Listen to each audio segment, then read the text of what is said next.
J'ai peur de ne pas être crédible auprès de mes clients. Je n'ai pas confiance en moi. Je n'ai pas l'impression que je peux avoir des contrats, que le client ne me sentira pas capable de pouvoir assumer sa prestation. Ça, c'est la thématique que beaucoup de mes élèves me posent, parce que d'après formation, quand vous lancez, souvent vous avez l'impression que vous n'êtes pas capable de pouvoir vous-même, déjà vous mettez ce blocage-là, de pouvoir vous-même faire signer vos clients. On appelle ça le syndrome de l'imposteur. Donc bonjour, je me présente, je suis Claude Éléonore, je suis femme d'affaires depuis plus de 16 ans. Donc je vais vous parler un peu de cette thématique aujourd'hui dans cette capsule. Cette problématique-là, c'est très connu, hein, ça s'appelle le syndrome de l'imposteur. Donc, si vous suivez un peu des thématiques sur l'entrepreneuriat, vous avez déjà sûrement entendu ce terme-là. Le syndrome de l'imposteur, moi-même, je l'ai juste aujourd'hui. On l'a toute notre vie. Ça vient du fait que souvent, on peut bien faire les choses, mais on se dit on n'a pas confiance, on se dit on n'est pas prêt, c'est pas nous, qu'est-ce qui s'est passé, on n'y croit pas. C'est des problèmes qui sont liés à notre enfance, mais malheureusement dans la vie, on n'a pas le temps de corriger les petits bémols qu'on a eu dans notre enfance, on doit aller de l'avant. On va pas prendre le temps de comprendre psychologiquement pourquoi ça nous arrive, mais il faut qu'on agisse, parce que ce syndrome-là, il peut vous empêcher de réussir. Donc il faut vraiment, vous pouvez être très talentueuse, moi je suis quelqu'un de très talentueux, mais parfois aussi j'ai peur de faire un peu plus, j'ai peur de montrer mon talent, j'ai peur de progresser, je me dis tu es sûr que je peux y arriver, j'ai toujours besoin que les autres me disent oui tu peux. Ben, tant mieux, au moins j'ai trouvé la solution à ce problème-là, ben, je vais vers les autres et ils me disent tu peux. Donc vous pareil, vous pouvez vous poser cette question en vous disant est-ce que je vais y arriver? Est-ce que je suis capable de le faire? Est-ce que? Pour moi, je vais vous donner 3 astuces qui font en sorte qu'on peut gérer cette situation. La première astuce, sachez que la pratique, l'exercice est la solution à ce problème. Ça veut dire quoi? Par exemple, si vous faites les fleurs et que vous doutez de votre talent, ben, il suffit de montrer votre savoir-faire. Vous faites plusieurs compositions florales, vous envoyez à vos amis, ils vous feront des retours en vous disant « Oh là là, c'est toi qui as fait ça! Oh là là, c'est magnifique !» Et petit à petit, votre confiance en soi va grandir. Il n'y a pas d'autre moyen. On n'a pas le temps de résoudre tous nos problèmes psychologiques. Mais les autres nous diront toujours ce qu'on vaut. Et plus les autres nous diront ce qu'on vaut, et forcément, ils vont vous encourager. Quand votre talent est là, vos clients vous diront « J'adore ce que tu fais ». Même si vous n'y croyez pas, à un moment donné, vous allez les croire. Plus on va vous dire que vous êtes doué, plus vous allez y croire et plus vous allez avoir confiance en vous. Donc c'est pour ça que je vous dis, la pratique est vraiment le socle, on va dire, la réponse en premier à ce problème. Dans la pratique, ça peut être, il y a plusieurs façons de pratiquer. Comme je vous disais, par exemple, c'est dans la décoration florale, le fait de montrer vos petits bouquets, vos travails, ça peut arranger. Maintenant, vous pouvez être dans une activité où c'est pas l'art floral, ça peut être par exemple l'organisation d'événements, etc. Vous pouvez faire des stages. Si par exemple vous dites oui, je suis par exemple organisatrice de mariage et vous dites oui, est-ce que je suis capable? Oui, est-ce que je suis capable moi d'organiser un mariage finalement? Tout bêtement, il faut juste faire des stages. Vous pouvez faire des stages sur votre temps de loisir. Si vous avez ce problème-là et que vous voulez être convaincu, faites des stages. Il y a beaucoup d'entrepreneurs qui cherchent des stagiaires. Vous suffit de demander, vous cherchez les plus grands, vous leur dites oui, est-ce que tu peux me confier une mission? Ils seront ravis de vous les confier. Et quand vous allez faire 1, 2, 3 fois, vous verrez que vraiment vous avez peur de rien. Moi par exemple, mes élèves, elles viennent sur mes mariages. Quand elles viennent sur mes mariages, la première fois elles ont un peu peur, mais la deuxième fois elles commencent à prendre de l'aisance et la troisième fois elle peut gérer toute la prestation parce que là elle n'a plus peur, sa confiance en elle grandit et on a besoin de grandir. Comme je vous ai toujours dit, on ne peut pas savoir marcher du premier jour. Même la confiance en soi, ça se construit. Donc vous devez faire des stages. Pour pouvoir réussir un stage, c'est pas un stage de 6 mois, un stage c'est une journée. Par exemple, vous pouvez essayer de faire des prestations. Les stages c'est un bon moyen, mais le deuxième bon moyen pour y arriver, par exemple, c'est de faire des événements gratuits.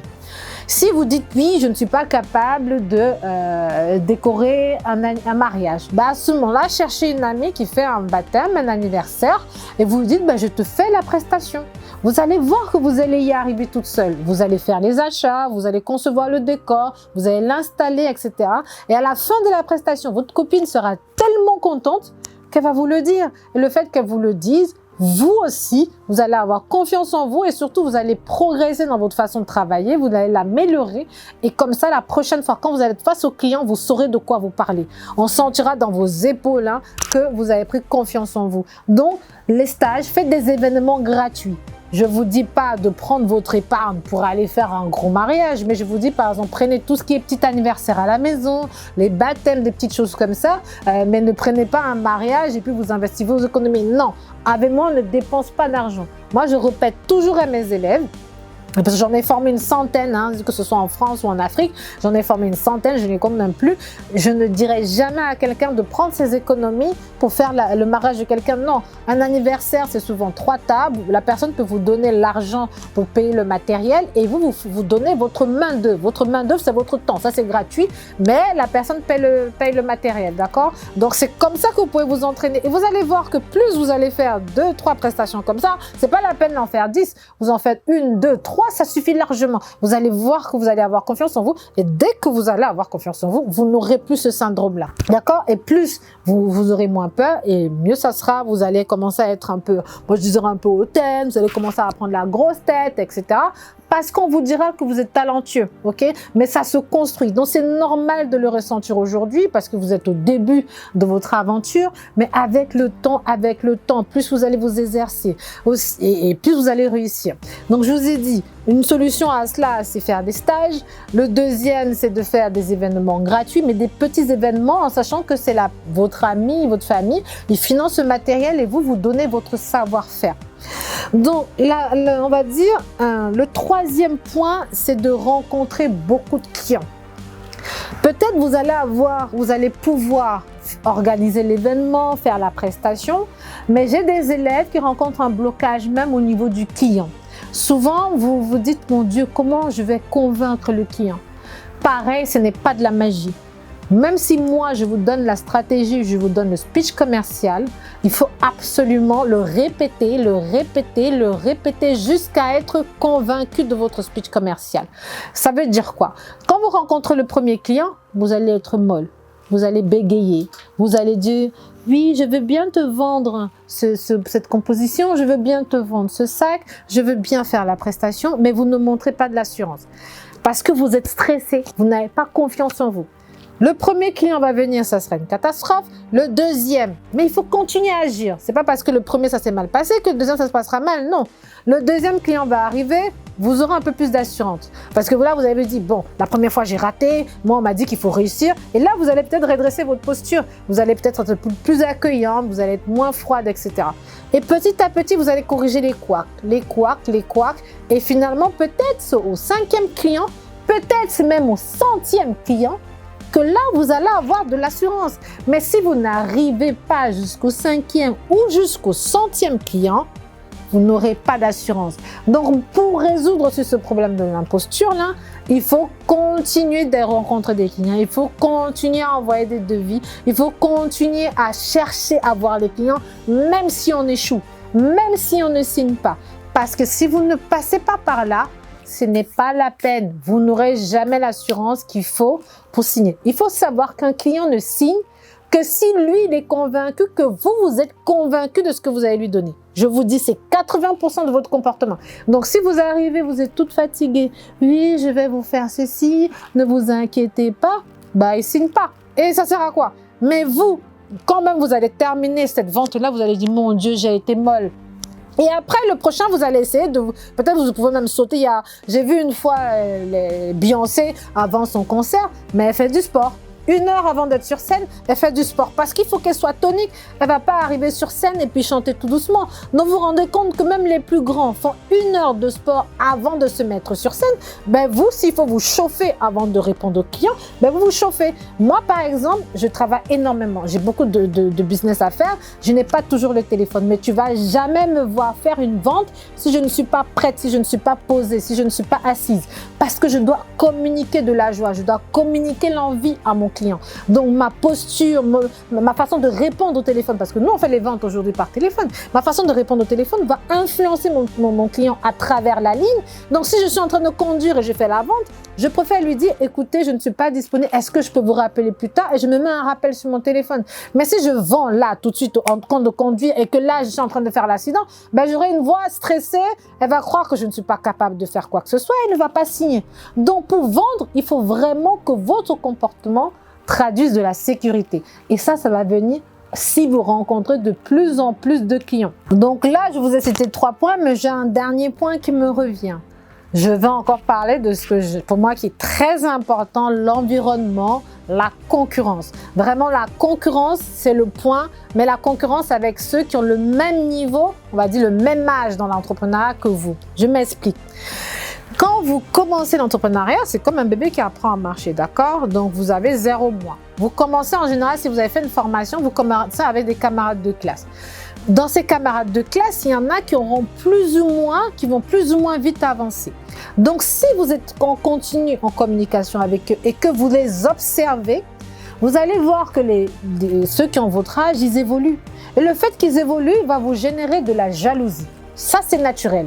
On l'a même maintenant. Moi-même aujourd'hui, avec mes 16 années d'expérience, là, je suis toujours jalouse. Mais il y a 2 types de jalousie. Il y a la jalousie saine et puis il y a la jalousie malsaine. Moi, la jalousie malsaine, je ne la gère pas. C'est celle qui va vous dire, oui, elle n'est pas bien, pourquoi elle me dépasse, non. Mais la jalousie saine va me pousser à me développer, elle va me pousser à progresser. Donc c'est la jalousie, c'est cette jalousie. Moi, je préfère utiliser le terme jalousie pour que ce soit cru, pour que ce soit très clair. Il faut pas dire, il faut pas mettre des jolis mots. Non, c'est la jalousie. Même un bébé est jaloux. Donc quand la jalousie saine, elle est là, et vous allez aller, moi quand je suis jaloux, je vais vers ma concurrente et j'essaie de comprendre pourquoi est-ce qu'elle marche mieux que moi.